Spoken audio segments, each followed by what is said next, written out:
Au terme de 2 mandats, le président nigérien Mamadou Tandja a tenté de forcer la Constitution pour s'imposer une 3e fois, malgré l'opposition des partis politiques et de la société civile. Le 18 février 2010, il est renversé par un coup d'État militaire.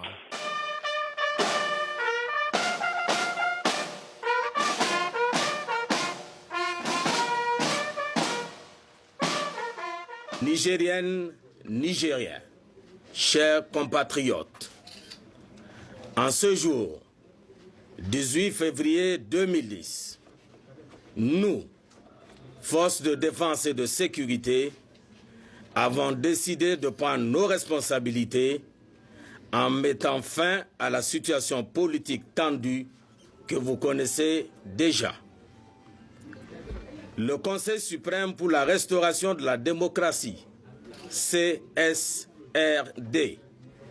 dont je suis le porte-parole, a décidé de suspendre la Constitution de la 6e République et de dissoudre toutes les institutions qui en sont issues.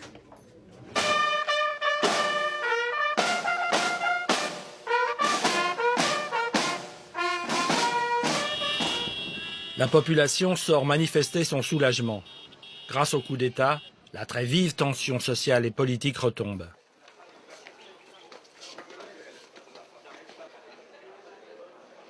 L'homme fort du coup d'État, c'est le commandant Salou Djibo. L'objectif des militaires est double. Organiser rapidement des élections pour rendre le pouvoir aux civils, mais aussi réformer en profondeur la démocratie nigérienne, corrompue et incapable d'être le moteur du développement. Notre armée n'a pas vocation de faire de la politique et encore moins à gérer les institutions de l'État. La classe politique nigérienne dans son ensemble est comptable devant l'histoire des raisons qui ont motivé l'intervention des forces de défense et de sécurité le 18 février 2010. Tous les leaders de l'opposition à l'ancien régime viennent saluer le nouveau dirigeant du pays. Même les partisans du président renversé semblent résignés. Mais ont-ils vraiment le choix?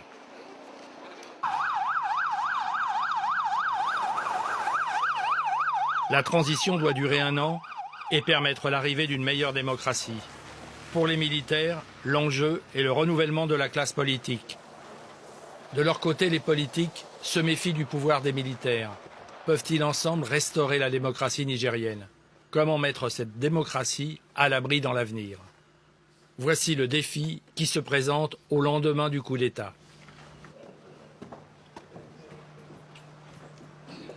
Salou Djibo est un inconnu.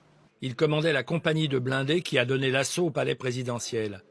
Il gouverne, protégé par ses hommes à la Villa Verte. C'est un bâtiment exigu, à 2 pas du palais présidentiel. Rien ne préparait le commandant, rapidement promu général pour cause de protocole, à gérer les affaires du pays.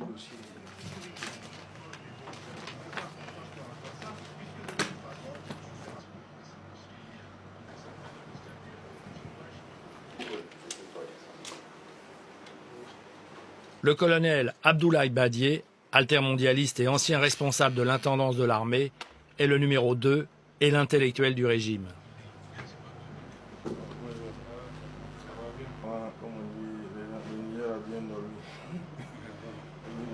Ce matin, il y aura le conseil des ministres. Les Nigériens étaient séparés, étaient divisés en plusieurs clans. Il n'y avait plus de quiétude sociale. Donc il était urgent, il était nécessaire que nous intervenions pour mettre fin à cette situation en vue de réconcilier tous les Nigériens. Ça ne peut jamais être une décision facile. Pourquoi? Parce que, vous savez, quand l'armée intervient, généralement, on envisage toujours le pire. Il aurait pu y avoir des morts d'hommes. On aurait pu perdre aussi d'illustres hommes. Et cela aurait été préjudiciable. Nous ne savions pas aussi si est-ce que la sérénité reviendrait facilement. Parce que quand même, les tensions, les inimitiés étaient à leur paroxysme. Donc, pour toute raison, on disait qu'on pourrait dire que ce n'était pas gagné d'avance. On nous susurre que le Niger a connu 10 ans de paix, Je note que le Niger, en 20 ans, a connu 3 coups d'État. Et il y a eu beaucoup de retard. Donc je note que tout n'est pas aussi idyllique que nous le pensons. Nous n'oublierons pas quand même que nous avons frôlé le pire et qu'il faut tout faire justement au nom de cela pour éviter la récurrence, pour éviter que, comme on dit hier, ne se répète demain, que nous prenions des dispositions, que nous posions les questions essentielles pour essayer de trouver des solutions qui seront durables.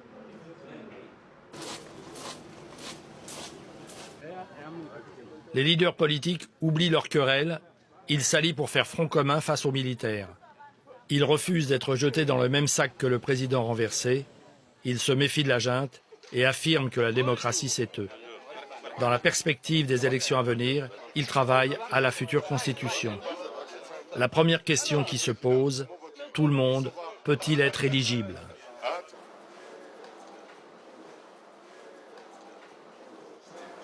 Bon, le niveau scolaire du député, ça, c'est un gros problème. Nous sommes le seul pays au monde actuellement qui a des députés analphabètes. Si nous restons dans l'esprit de la démocratie et de l'équité entre les citoyens, est-ce que nous avons le droit, parce que quelqu'un n'a pas été à l'école, dire qu'il ne peut pas représenter le peuple? Mais de l'autre côté, nous voulons des institutions fortes. Une assemblée composée d'analphabètes ne peut pas être efficace. Donc, si c'est l'institution qui doit être forte, alors la question se pose. Mais si d'emblée, là, vous écrivez ça comme on a dit là, bac même sans, avec 0, là, vous allez dans la salle du conseil là-bas. Ils seront majoritaires encore. On va se faire lapider. Donc, je crois que... Hein? Ça va venir avec le temps. En tout cas, il faut réfléchir. Les militaires décident de confier l'écriture des nouveaux textes à une assemblée consultative. La société civile y est très largement représentée. Mieux même que les partis politiques qui, eux, n'ont obtenu que quelques sièges. Qui fait la politique dans ce pays? Ce sont les partis politiques. Indignation dans leur rang. Mais nous, on s'est laissé faire, on dirait qu'on a peur. Tout ce qu'ils disent, on dit, ah, ils ont le pouvoir. Mais s'ils prennent le pouvoir, ils disent qu'ils sont venus pour rétablir la démocratie, pour rétablir la vérité. Et la classe politique se laisse faire. Je pense que tant qu'on n'aura pas fini le processus, jusqu'à la fin, jusqu'au 1er mars, où ils vont rentrer dans leur caserne et laisser un gouvernement légitimement élu et démocratiquement élu, on ne doit pas baisser le bras. C'est des militaires, ils ont leur réaction. C'est le destin qui a fait qu'ils se sont retrouvés militaires. Même nous, on a ce sang chaud-là.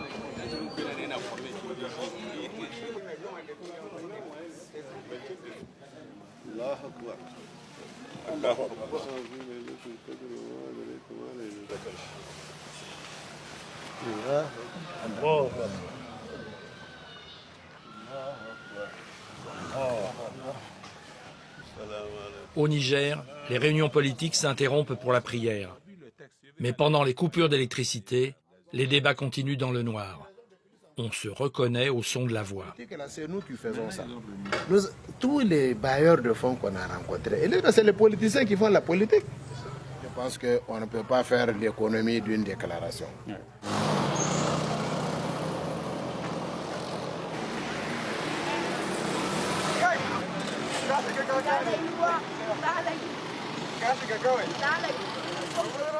Le Conseil consultatif national, le CCN, est créé et proclamé. C'est dans cette assemblée que seront débattus et adoptés les futurs textes de la 7e Constitution.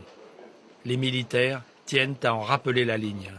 Du haut de cette tribune et de la manière la plus solennelle, je n'appelle au sens de responsabilité de chacun d'entre vous, membres de cette auguste institution, pour qu'au cours de vos réflexions, l'intérêt général des populations nigériennes prime sur tout le reste.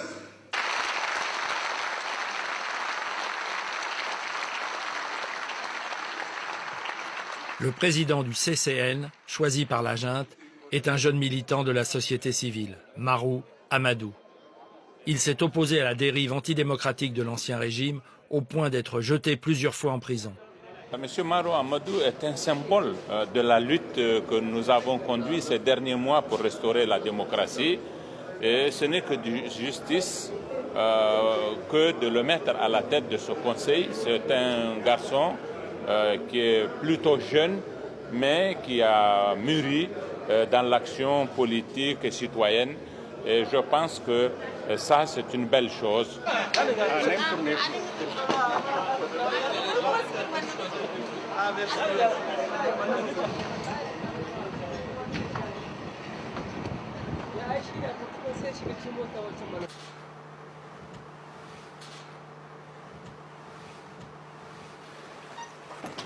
J'espère que chacun a tiré des leçons du passé. Tout le monde. Oui, et puisque la vérité est que le problème, ce n'est pas seulement dans la classe politique, c'est aussi dans l'armée, c'est dans la société civile, c'est dans notre population de manière globale. OK. Dans la chefferie? Oh, pourquoi pas? Et dans la chefferie traditionnelle, je l'ai dit haut et fort. Et des chefs religieux, tout le monde. Tout le monde. Qui peut dire qu'il n'est pas responsable à quelque part, à un moment ou à un autre, hein, et d'une certaine manière, du recul de notre pays? Notre mission, effectivement, c'est de restaurer la démocratie. C'est de la relancer, c'est sûr. Mais c'est de la renforcer avec des textes, n'est-ce pas, qui prennent en compte toutes les insuffisances de tout le parcours que nous avions eu en tant qu'État démocratique depuis 1990. Et c'est à cela que servent les transitions. Et elles permettent de faire le point et d'améliorer ce qu'avait été le parcours antérieur.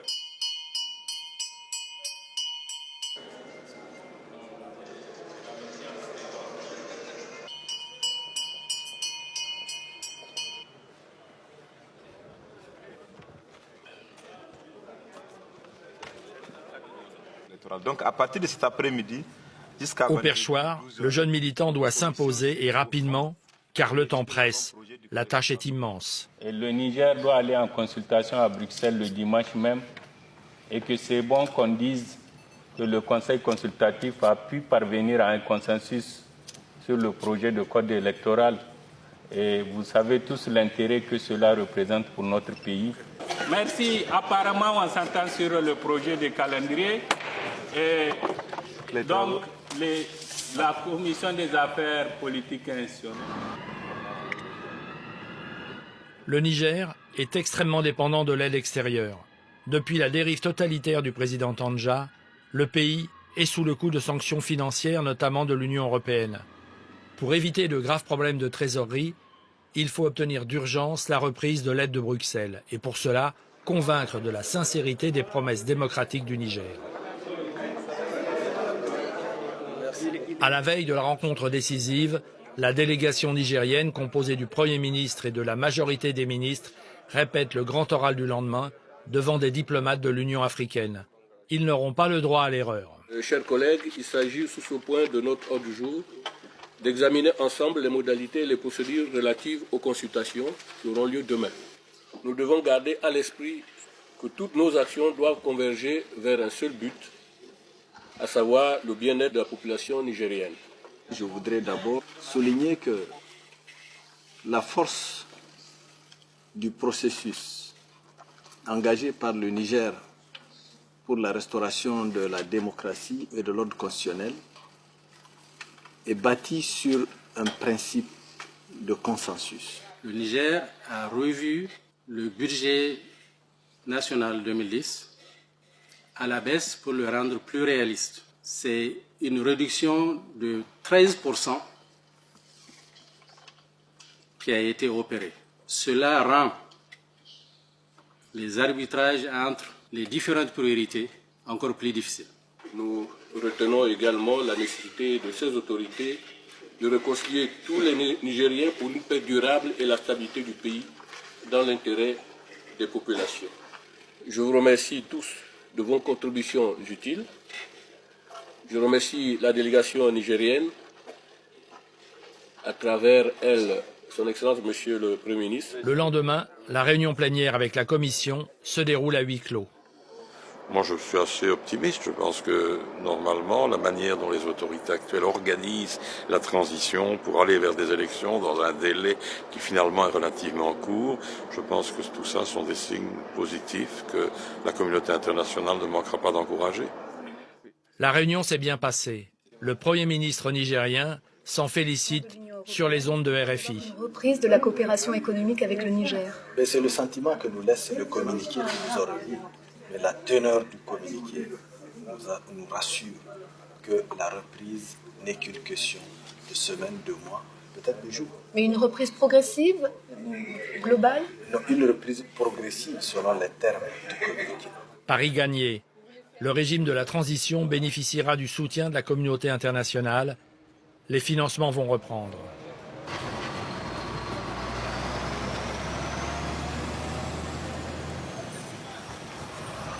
Retour à Niamey. Au Conseil consultatif national, les débats continuent. Les représentants de la nation débattent chaudement de la future constitution. Les passions se déchaînent. Tous les sujets sont abordés, aucun n'est laissé de côté. Le débat commence par l'attitude face à la religion. Faut-il maintenir le serment coranique? Merci, monsieur le rapporteur. Vous avez suivi donc la lecture du projet de calendrier des travaux. Nous allons ouvrir une liste. Je pense que c'est ici qu'il faut aussi trancher les questions du serment confessionnel. Oui. Aujourd'hui, est-ce que nous, 115 ou 120 que nous sommes ici, là, on peut revenir sur un acquis et alors que tous les Nigériens nous regardent? Moi, je pense que ce serment confessionnel peut nous garantir au moins une intégrité des dirigeants de la CENI. Merci, Monsieur le Président. C'est une hypocrisie vis-à-vis de la religion. On ne peut pas jurer sur le Coran pour ne pas appliquer le Coran. Si vous voulez jurer sur le Coran, appliquez le Coran. On a fait déjà le débat dans les commissions et ces débats-là ne sont pas prêts à terminer tant qu'on ne se rend pas compte que c'est en exposant le pays devant le Coran chaque année que nous allons tous subir la rigueur de Dieu. Je m'explique. S'il te plaît, est-ce que j'ai le droit de parler ou pas? Allez-y, allez-y. Moi, je pense que la constitution du Niger, d'abord, elle n'a rien d'islamique. Si vous amenez quelqu'un à jurer devant le Coran qu'il va respecter les dispositions de la Constitution, sachant très bien que Dieu a interdit à l'intérieur de cette Constitution certaines dispositions, eh bien, c'est un parjure et c'est un sacrilège pour vous et pour le pays. Faites beaucoup attention, moi je suis d'accord avec ça. Non. Monsieur le Président, merci, Monsieur le Président. J'ai l'impression que tous ceux qui ne veulent pas qu'on jure sur les livres saints de leur religion, c'est que c'est des gens qui ne sont pas partis au départ d'une bonne foi. Nous sommes dans un pays où toutes les valeurs sont en train de s'effriter. Or, en le supprimant, nous exposons notre pays à un piège systématique et sans retenue. C'est clair et net, il faut maintenir ce serment-là. J'arrive. Puisque les gens n'ont pas l'air de dégager une majorité claire sur cette question. Donc, moi j'ai tranché, c'est quoi tu vas dire? On va trancher, chacun va voter, on va voir, c'est pas possible. Quoi? C'est pas une question, la plénière est au-dessus des commissions. Le vote est ouvert. Qui sont pour le serment non confessionnel? Non confessionnel. Donc, vous n'avez pas besoin de parler, on vous demande de lever la main. 3, 4, 5, 6, 7. J'ai 15 ici. Donc, qui sont pour le serment confessionnel? 2. On a 36 contre, 43 pour. Donc le serment est maintenu. S'il vous plaît, on ne peut pas comprendre que des gens ont le courage de donner l'âge minimum, mais on ne peut pas donner l'âge maximum. Ah, il n'y a pas l'âge maximum ici. Il n'y a pas le maximum ici, ils l'ont enlevé. Et c'est à dessein, on explique. Parce que qu'est-ce qui se passe? Même à la fonction publique, il y a un âge limite où on doit aller à la retraite. Mais qu'est-ce qui se passe? On dit qu'à la fonction publique, tu es dans un bureau, mais à 60 ans ou 150 ans, tu dois aller à la retraite. Donc tu as travaillé, tu as fait ce qu'il y a. Mais on permet à quelqu'un de 70 ans, au moins si on limite ça, on te dit, toi tu vas exercer la fonction suprême. Vous comprenez? Où il y a beaucoup plus de travail à faire. Mais à la fonction publique, tu es fatigué. Tu ne peux pas. Là, il y a une contradiction. Si on permet ça comme ça, ce qui veut dire que celui qui a 80 ans, 70 ans, excusez-moi le terme, mais ce ne serait pas un président, ce serait quelqu'un qui aura toujours des injections. Donc on va droguer, qui va rester debout, on le voit. Ça ne fait pas un président. Ça ne fait pas un président. Et nous n'avons pas besoin de ça pour notre pays. Merci, Maïga. Autre sujet important, les conditions d'éligibilité, l'âge, le niveau d'instruction. En France, c'est 23 ans. Pour être candidat aux élections présidentielles, c'est 23 ans l'âge minimum. Merci. Mais comment on peut dire que quelqu'un qui a 35 ans, TSA va dire que c'est encore un jeune qui n'a pas d'expérience. Sankara est mort, il a laissé, à 35 ans il est mort. Jusqu'à présent, le Burkina profite de Sankara. Merci beaucoup. Pour l'âge, il faut absolument un plafond. C'est vrai, je sais même qu'il y a des potentiels candidats qui ont 70 ans. Mais nous n'écrivons pas les textes pour nous-mêmes ni pour aujourd'hui. Nous l'écrivons pour l'avenir. Par conséquent, le plafond de 70 ans qui nous était venu des textes fondamentaux, je propose qu'on le maintienne. Non, on n'est pas d'accord. C'est clair. On n'est pas d'accord, on n'est pas d'accord. En plus, on va voter. J'arrive. Le niveau, j'ai oublié. Non, moi c'est ma conviction. Le niveau là, pour les députés comme pour le président de la République, je voudrais me prononcer là-dessus. Aujourd'hui, nous n'avons plus besoin d'un président de la République que lorsqu'il parle, on a peur qu'il ne raconte des histoires. Nous n'avons plus besoin d'un président de la République, comme l'a dit quelqu'un, qui dans le cadre de cette globalisation et de ces lobbies très puissants peut être manipulé. Par conséquent, on va couper la poire en deux. Le niveau enseignement supérieur n'est pas précis. La maîtrise apparemment c'est trop. On va amener à la licence. On n'est pas d'accord. Non. Le président a parlé en tant que personne. La voix du président n'est pas prépondérante. Bien sûr, non. C'est bien, je crois que le règlement intérieur et l'ordonnance est clair. Bien sûr. Vraiment, cette manipulation de la plénière, je m'oppose à cela formellement. Oui. On a adopté un règlement intérieur, respectons les textes. Tout à fait. Vous voyez, Monsieur le Président, l'exercice du pouvoir. Parce qu'aujourd'hui, vous êtes assis là-bas, vous voulez nous manipuler pour nous amener à des choses dont on n'est pas d'accord. Moi? Oui. Vas-y. Oui, parce que quand vous faites applaudir... Moi, je n'ai pas fait applaudir qui que ce soit ici. Il y a une méthode d'adoption des textes. Si on n'est pas d'accord, il y a les élections, il y a les votes. Donc, c'est ça qu'il faut respecter. Quand vous étiez d'accord, vous n'avez jamais dit ça. Mais absolument. Maintenant que je ne suis pas d'accord, je le dis. Très bien. Voilà. Nous sommes des démocrates. Merci. Nous sommes venus pour restaurer la démocratie. Merci. Nous ne sommes pas venus encore amener une autre dictature sous une autre forme. Bien sûr. Voilà. Allez-y. Dans un pays où tout à l'heure vous disiez que l'immense majorité est analphabète, c'est-à-dire à peu près 80%, vous décidez et proclamez qu'il faut avoir la licence pour être président de la République, le bac pour être député. Ça voudrait dire que ces 80%-là, ils ne sont que des voteurs. Donc, par rapport à certaines questions, il faut qu'on aille mollo. Merci. Surtout par rapport à cette question-là. Cette question, où vous faites une synthèse tout de suite et les gens l'acceptent, ou alors vous allez au vote, vous faites la proposition sur le vote. Moi, mais ça suffit qu'on nous répète les mêmes choses. Ma synthèse, c'est de dire plancher pour l'âge, 35. Plafond, 70. Niveau, bac plus 3, pas forcément licence. Donc, je fais passer d'abord le niveau. Le niveau, je le passe au vote.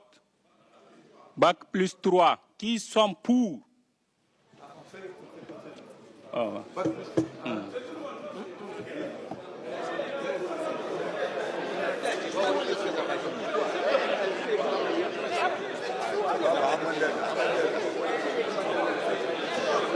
Les mains. S'il vous plaît. Les mains de ce côté-là, s'il vous plaît. Non, ça là, c'est gagné. Ça, et à la majorité absolue, les gens sont pour. Voilà. Maintenant, s'il vous plaît, on va trancher la question de l'âge. Plancher, 35 ans, plafond, 70 ans. Qui sont pour?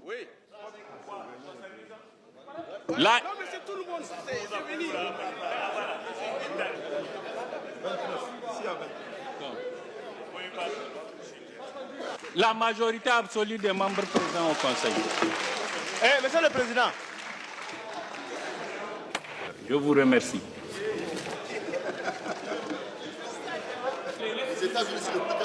Ces débats passionnés se poursuivent hors de l'hémicycle, dans les couloirs et dans la cour. Ah, mais c'est l'excès. Non, il ne faut pas amener le courant là, il ne faut pas l'amener. Comment amener le courant là? Un courant, c'est plus que ça là.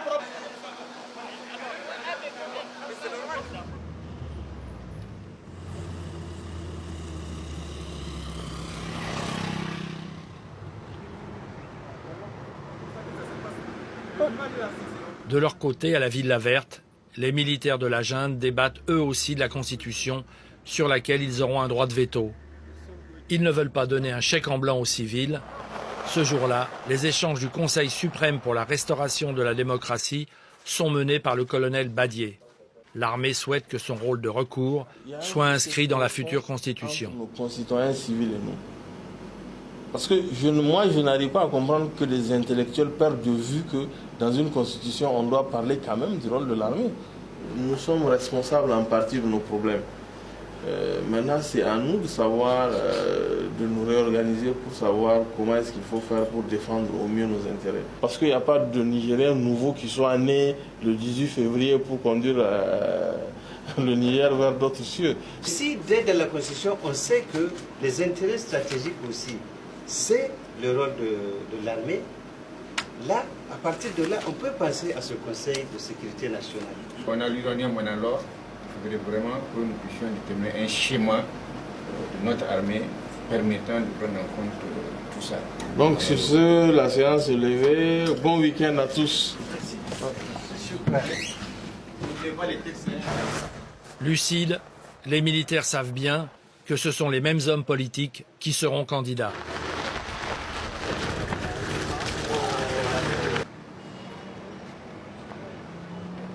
Conseil suprême pour la restauration de la démocratie.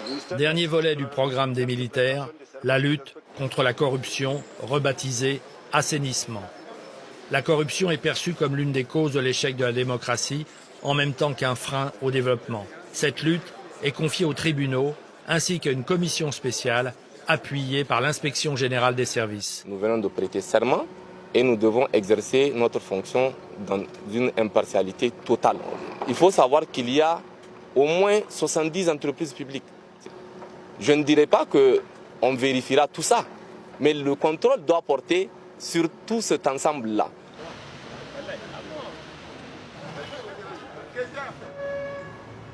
La première victime spectaculaire de cette entreprise est le fils de l'ancien président Tandja, incarcéré pour une affaire de pots de vin en marge de l'attribution de permis miniers.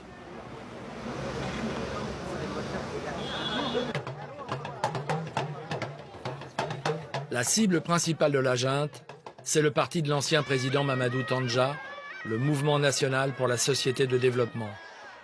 À l'ouest du pays, dans son fief de Tillabéri, démonstration de force à l'occasion d'un grand meeting. Le président du parti, Seyni Omar, réclame, mais sans se fâcher, la libération du président et de son ministre de l'Intérieur. Militantes, militants et sympathisants du MNSD Nassara, camarades congressistes, notre parti, le MNSD Nassara, dispose d'un riche héritage que nous laisse notre premier et grand militant, le camarade président Mamadou Tandja. Nous lui en sommes infiniment reconnaissants et continuerons à poursuivre avec acharnement la lutte et exiger sa libération sans condition ainsi que celle du camarade Albadé Abouba, secrétaire général du parti. Des cadres du parti contestent haut et fort l'impartialité du régime militaire.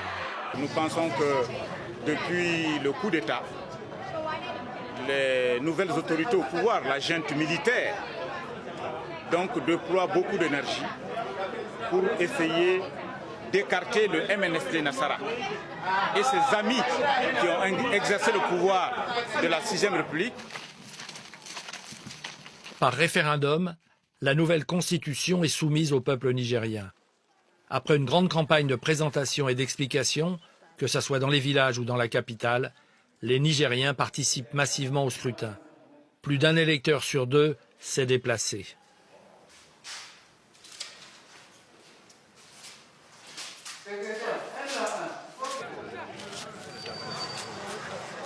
Constitution kimu referendum mun yarda ita dari bisa dari mun yarda duk abin da an ka rubuta bisa gare ta mun yarda shi ai muna shari'a da shi. Avec le vote de cette constitution, on va retrouver le chemin de la démocratie. Par conséquent, on va retrouver l'espérance.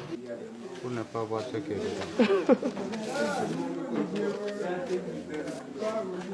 La Constitution est plébiscitée par 90% des votants. Le nom là, il faut...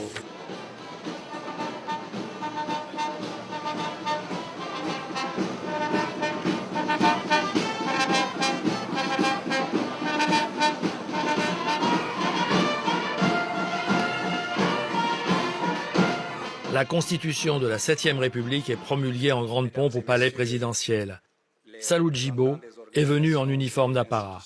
Cet événement signe la fin de la première phase de la transition qui voulait réformer la démocratie en profondeur. Mais tout ne s'est pas passé comme prévu. La lutte contre la corruption s'est ensablée et des intellectuels de la junte ont été arrêtés dans le cadre de complots plus ou moins imaginaires.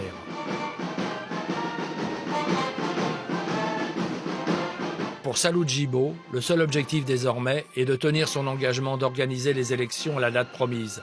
Place désormais aux joutes électorales.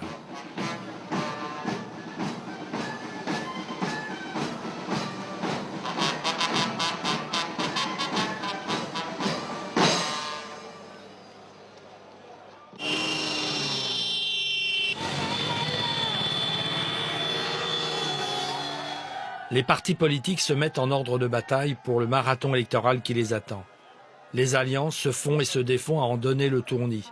En 2 mois, 5 scrutins doivent être organisés, municipal, régional, législatif et présidentiel à 2 tours.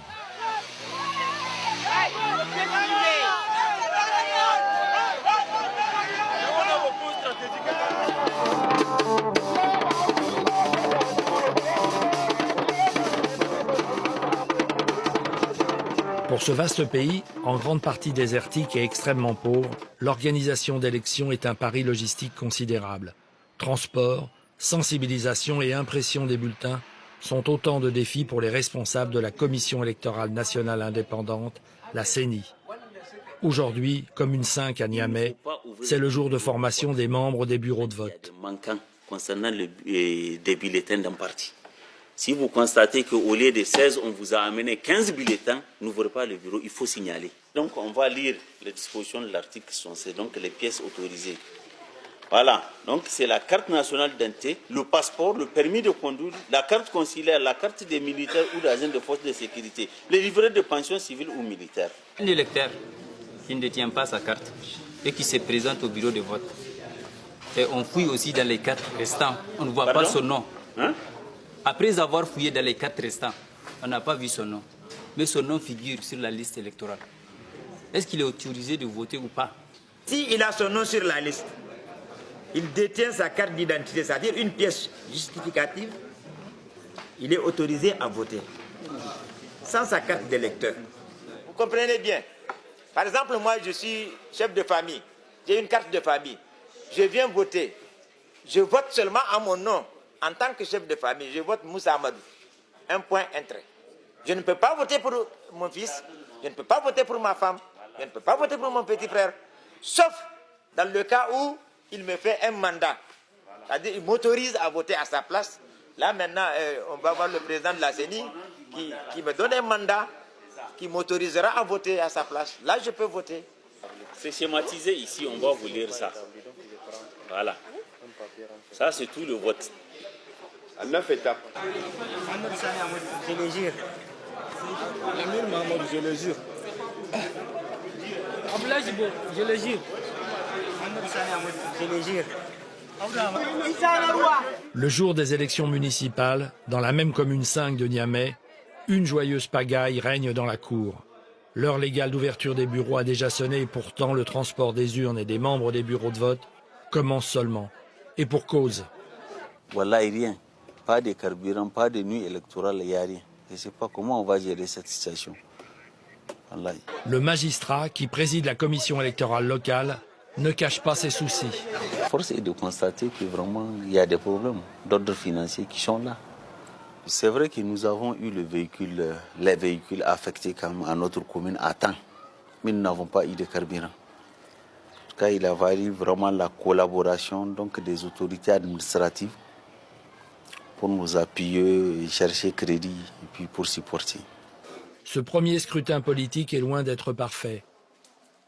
Mais il se déroule et il sert de galop d'essai dans la perspective des scrutins décisifs qui approchent.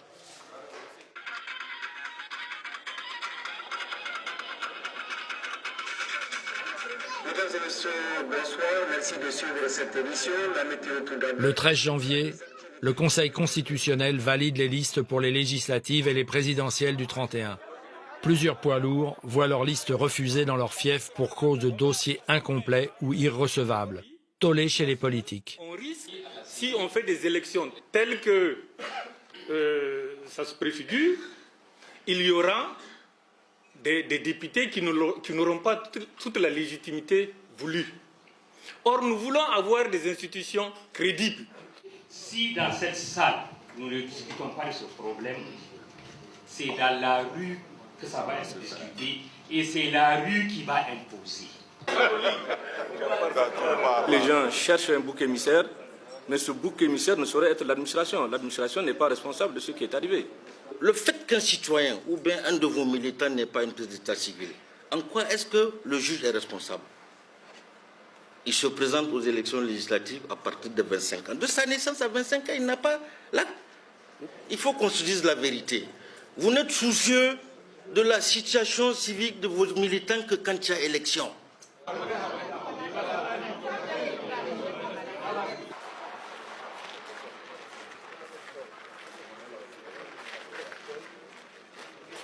C'est donc au général Salou Djibo, dernier recours de tranchée.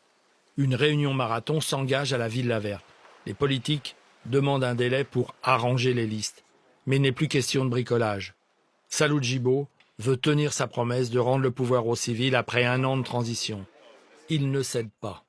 Les discussions étaient franches, directes.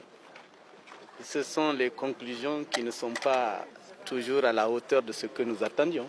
Peut-on dire qu'on vous a imposé une décision là dans la salle? Imposer, il ne s'agit pas d'imposer.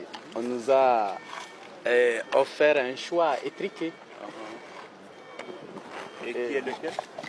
Celui d'aller aux élections ou de ne pas aller aux élections. Avec toute la bonne volonté des uns et des autres, nous n'avons pas trouvé un moyen, n'est-ce pas, susceptible de contourner un temps soit peu ce rejet sans violer l'arrêt de la Cour constitutionnelle et par conséquent la Constitution.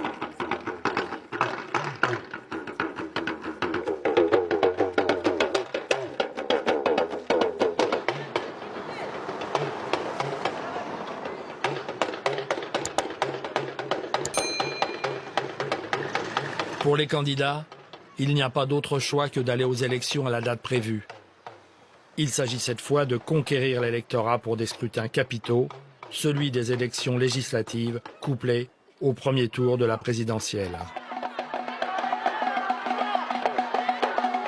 Aujourd'hui, le Parti rose, socialiste, mobilise dans un quartier périphérique de la capitale. Danse et sensibilisation sont au menu. Le scrutin présidentiel se déroulera avec un bulletin unique. Les électeurs analphabètes se repéreront aux couleurs et aux images. Pour limiter la fraude, l'électeur devra apposer son pouce ancré sur la photographie de son candidat. Vous voyez, il y a la photo de tous les candidats. Vous reconnaissez Mamadou Issoufou. Il y a un lion à côté de lui. Vous savez bien que quand le lion sort, la terre tremble.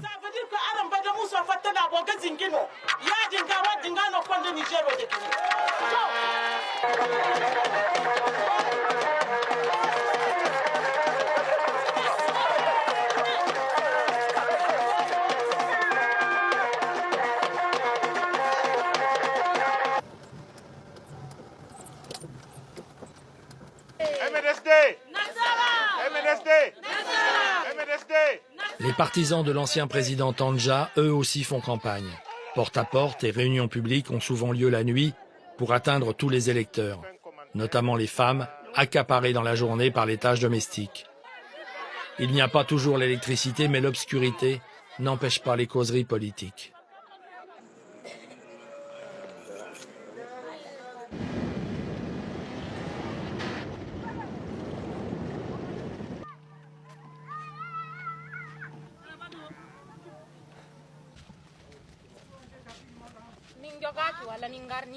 Les Nigériens se déplacent en masse pour ce scrutin capital, même dans les villages les plus reculés.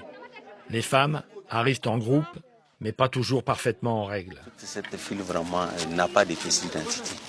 Mais cela n'est pas une raison de les empêcher de voter. Ils vont voter, mais ça sera par témoignage. Donc ils se feront appuyer par 2 témoins, plus le chef du village, pour les faire voter.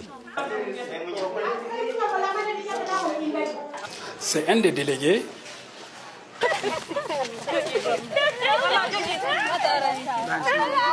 Monsieur le Président, bonjour. Avez-vous d'autres informations à nous communiquer, d'autres résultats? Élection présidentielle, premier tour. Région de Dosso. Pendant 4 jours, le public suit en direct à la télévision les résultats programmés par la commission électorale indépendante. Les candidats sont satisfaits de l'organisation du scrutin. 4417. Les observateurs étrangers viennent s'assurer de l'état du matériel en vue du deuxième tour. Oui. Le guide pratique, la constitution et le code électoral. Ça c'est complet. Donc, oui. Il n'y a rien à... Voilà. Il y a eu des casses? Oui, il y a eu des casses. Voilà. Ça c'était au moment du transport? Oui, au moment du transport. C'est déjà arrivé comme ça? C'est arrivé comme ça. Voilà. Ceux qui sont en bon état. Voilà. Il y a 5 ans. C'est ça. Et là aussi, il y a une bonne collaboration entre l'administration électorale et les autorités administratives de la région de Niamey. En fait, ça c'est en général, je dirais, dans la population, je dirais qu'on sent qu'il y a une bonne volonté de sortir de la crise ici au Niger, et ça se sent. Pas du tout. Ah, bah tant mieux. Non.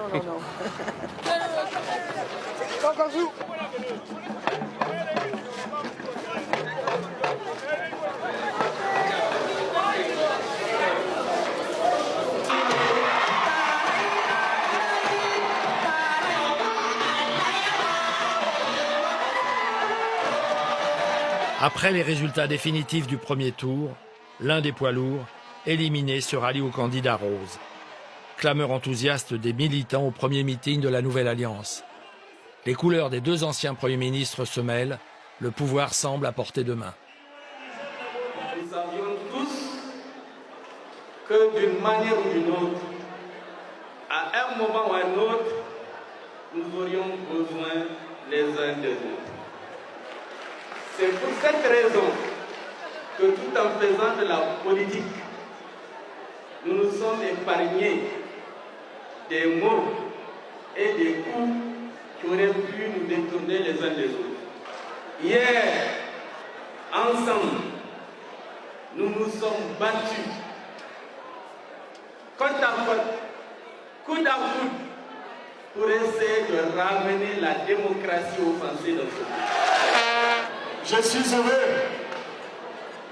d'être le représentant des forces démocratiques au duel du second tour qui aura lieu le 12 mars prochain. L'élection se jouera donc entre le candidat Rose, Mahamadou Issoufou, opposant historique donné favori, et Seyni Omar, le candidat du parti du président renversé. 2 politiciens bien connus, tous les 2 anciens premiers ministres. Démonstration de force de l'ancien parti du chef de l'État renversé. Orange et vert de rigueur, griots, griottes, musique, ambiance traditionnelle.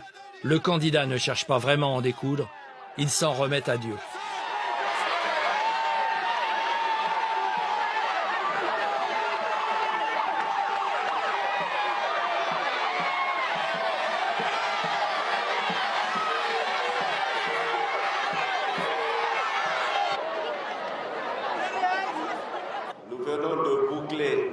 cette visite en profondeur.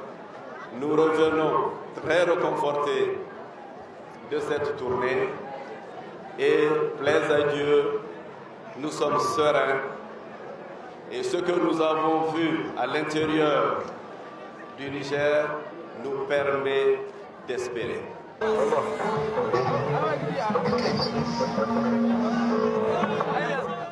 La veille de l'élection, le général Salou Djibo a convoqué les deux candidats à la Villa Verte pour réitérer son appel au respect du résultat du vote et de la démocratie. Il égrène son chapelet, signe de sa nervosité à l'approche du but.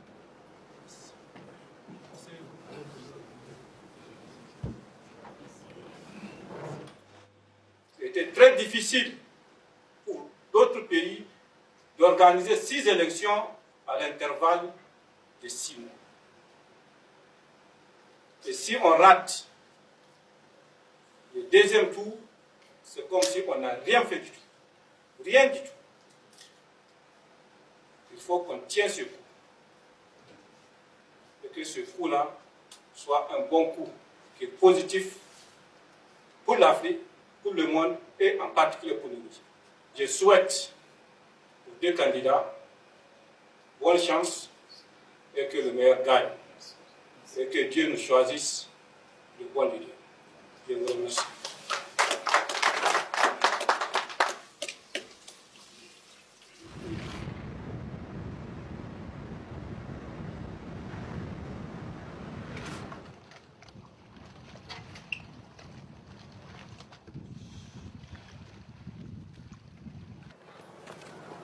L'organisation des élections reste un défi dans plus d'un village. Sur l'île de Néni, l'urne arrive en pirogue.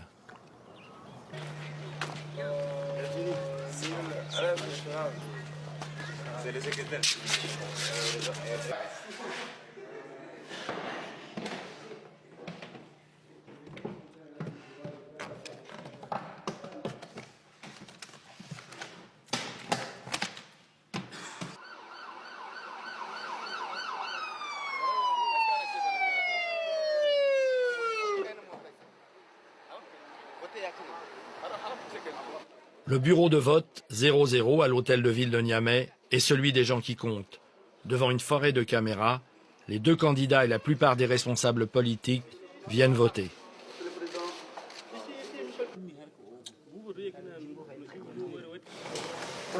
Encore une panne d'électricité pour le dernier dépouillement de l'année.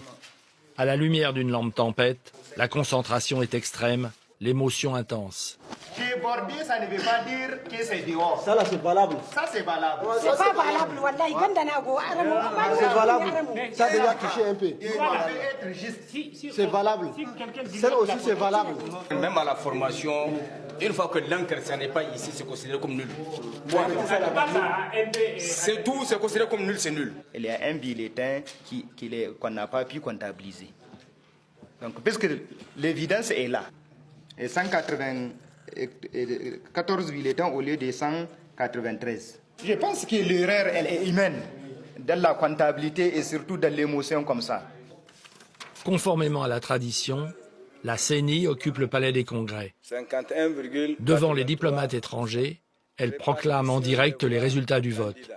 Les roses l'emportent. Issoufou Mahamoud, 1 820 639, soit 57,95%. Un cortège spontané des partisans du nouveau président Mahamadou Issoufou se forme dans les rues de la capitale pour fêter la victoire. Mais il faut attendre presque 3 semaines pour que le nouveau président, démocratiquement élu, soit investi dans ses fonctions.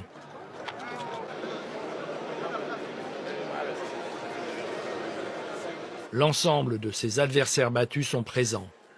Ils reconnaissent ainsi leur défaite.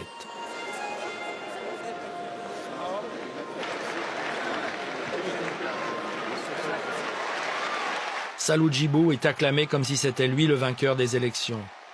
Depuis quelque temps, il a retrouvé son treillis, son béret, ses rangers et son sourire. Soulagé, il a repris sa foulée de soldats. Il savoure visiblement la satisfaction d'avoir pu tenir son engagement et d'avoir rendu le pouvoir aux civils.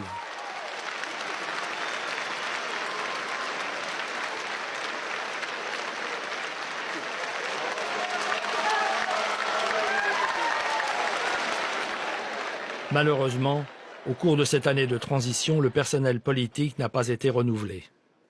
Ce sont toujours les mêmes hommes qui se partagent le pouvoir. Le système semble intact, mais la démocratie a été restaurée. Une nouvelle aventure commence.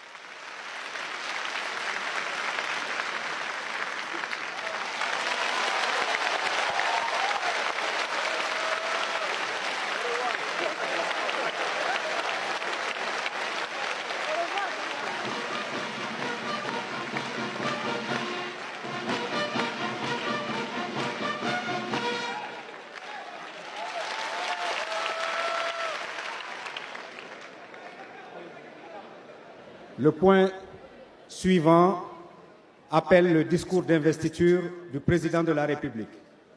Mesdames et messieurs, veuillez prêter attention. Mesdames, Mesdemoiselles, Messieurs, chers concitoyens, l'humanité a un socle de valeurs communes.